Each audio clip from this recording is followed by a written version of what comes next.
So you're planning a trip to see Mount Fuji, but you're not sure where to start. What is there to do? How many days do you need? And how do you even get there? Well, I'm here to help. I recently visited Kawaguchiko, and I'll walk you through everything you need to know, from what to do, where to eat, and how to go about planning your visit. So without further delays, let's get into it.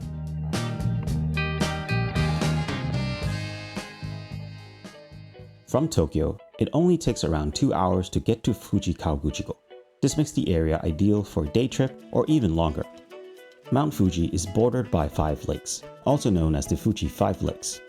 The most developed and popular of the lakes is Kawaguchiko. So how many days do you need to visit Kawaguchiko? Since it's not too far from Tokyo, Kawaguchiko can be done as either a day trip or even an overnight trip. A day trip is ideal if you're only sticking to exploring the Kawaguchiko area. But personally, I think Kawaguchiko is best experienced over 2 days.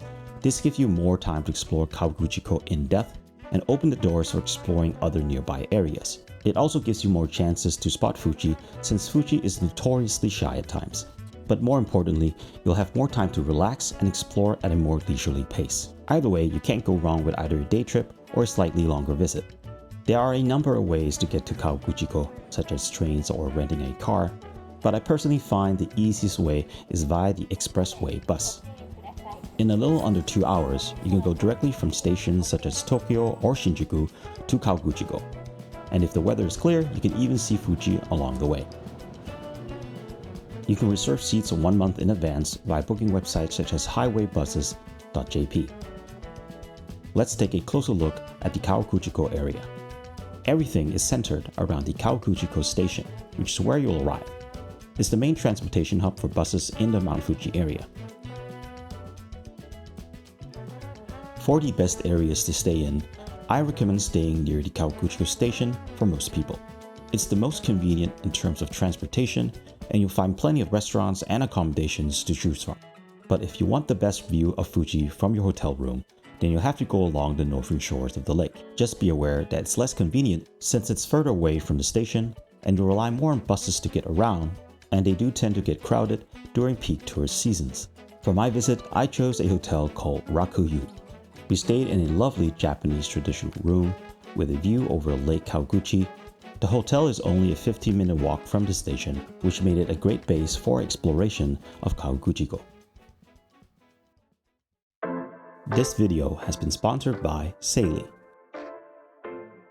Saily is an eSIM app that offers affordable data plans ideal for travel. Whether you're exploring Japan, eating street food in South Korea, or relaxing in a hot spring in Iceland, Saily's got your back. With data plans in over 200 destinations, there's almost always a data plan that works for you. And it's super easy to get started.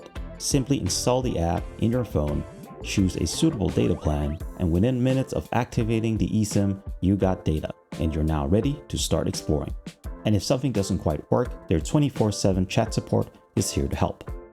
Nothing beats having the right data plan by your side so you can focus on enjoying your travels. Get an exclusive 15% discount on Saily data plans. Just download the app and use the code ALANSU at checkout, or simply scan this QR code. Saily has been a long-term sponsor of this channel, helping me continue making these videos. If you'd like to support what I do, the best way is to check out my sponsors. It really does make a difference. Thanks again to Saily, and now let's get back to the video. We begin our first day by exploring Kawaguchiko and the nearby area surrounding the lake. To get around, there are buses that covers the surrounding area, such as the Kawaguchiko Sightseeing Bus, which covers the northern and eastern shores of Kawaguchiko. Just use an IC card when you board, like any other regular bus. However, in my opinion, renting a bike is the best way to explore Kawaguchiko. There are plenty of bike rental shops around the station, so you can't miss them. I recommend spending a little extra on electric bikes. It just makes getting up on hills or riding around the lake way easier. With our bikes, we begin to make our way towards the famous Chureto Pagoda. But first, we make a quick stop along the way at the Honcho Street, known for its street view of Mount Fuji. This is a very popular photo spot. and unfortunately, due to the amount of people here trying to get their photo, the town had to appoint staff here to stop people from blocking traffic. So I encourage everyone who visits here to be respectful of the staff and locals and don't block traffic. There are plenty of other places where you can get a similar view of Fuji, such as this side street that's just a few minutes away, or even this spot just nearby Kawaguchiko station, all without crowds.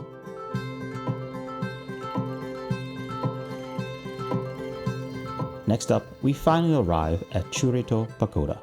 It's here you can get the classic view of the pagoda with Mount Fuji in the background. It's a very popular spot, and it's a little bit of a climb to get up to the pagoda. Due to the number of people here, you could sometimes expect to wait a little while before reaching the viewing platform.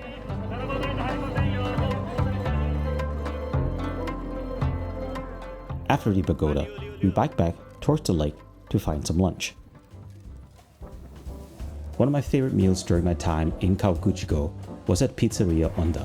They serve legit Neapolitan pizzas, and you know the owner takes his craft seriously when he's donning a Napoli shirt.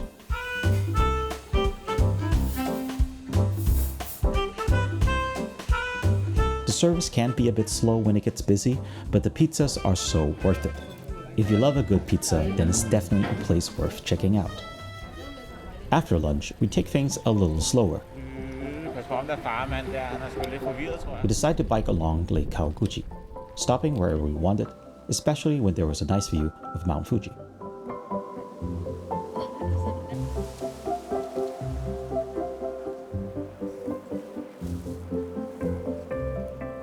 Biking around the lake was arguably my favorite part of visiting Kawaguchiko. There are endless viewpoints along the shore where you can just pull over and take in the view.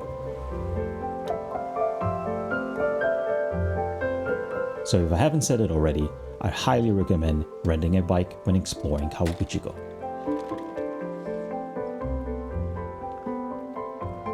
If you want to try something a little bit different, you can even rent one of these swan boats and head out onto the lake for a more unique experience of Lake Kawaguchi.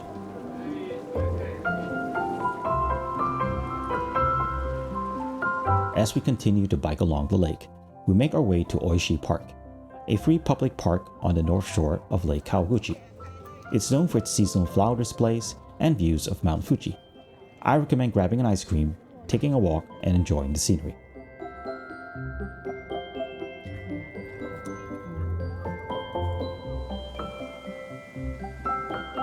As the sun starts to set, we make our way back towards the station to find some dinner. We end up at a restaurant called Fuji Tempura Itaten. As the name implies, a restaurant that specializes in tempura and fried food items. The food here was solid, and it was a satisfying way to end our first day in Kawaguchiko.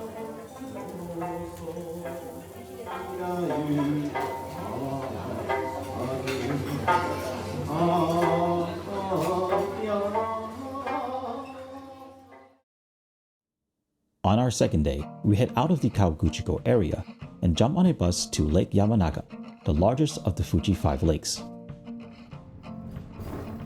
The lake has a slightly different feel compared to Kawaguchiko. It's more open and less crowded. Because of its size, we get a wider, more panoramic view of Mount Fuji. The lake is also known as Swan Lake, and you'll often see swans hanging out along the shore.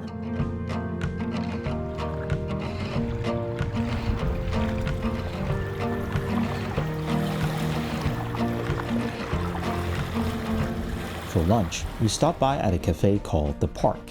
They're known for their souffle pancakes, and you get an incredible view of Mount Fuji as a backdrop for your pancakes.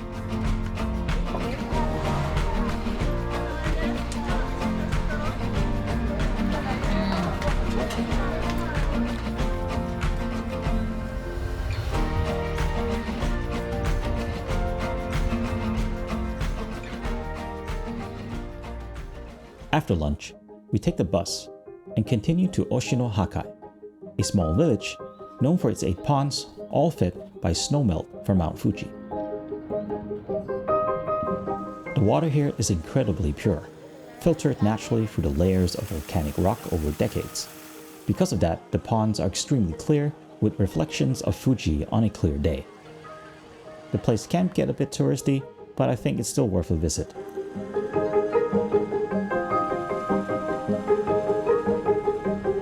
We then make our way back towards Kawaguchiko for our final meal before heading back to Tokyo. Hodo is a hearty noodle soup made with thick, flat noodles, almost like udon, but with a softer, more rustic texture. It's served in a miso-based broth packed with seasonal vegetables like pumpkin, mushroom, carrots, and cabbage. There's usually no meat in the traditional version. It's simple, filling, and very much a countryside-style dish.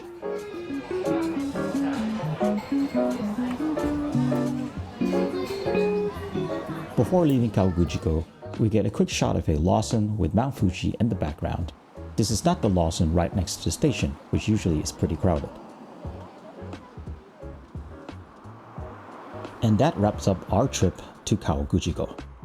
If you're looking for more things to do or just some other options, here's a short list. The Fuji Panoramic Roadway offers panoramic views over Kawaguchiko. Fuji-Q Highland if you're into theme parks. Lake Motosu, popular for camping and stargazing. And finally, Kawaguchiko Music Forest Museum, a compact theme park and museum centered around self-playing musical instruments.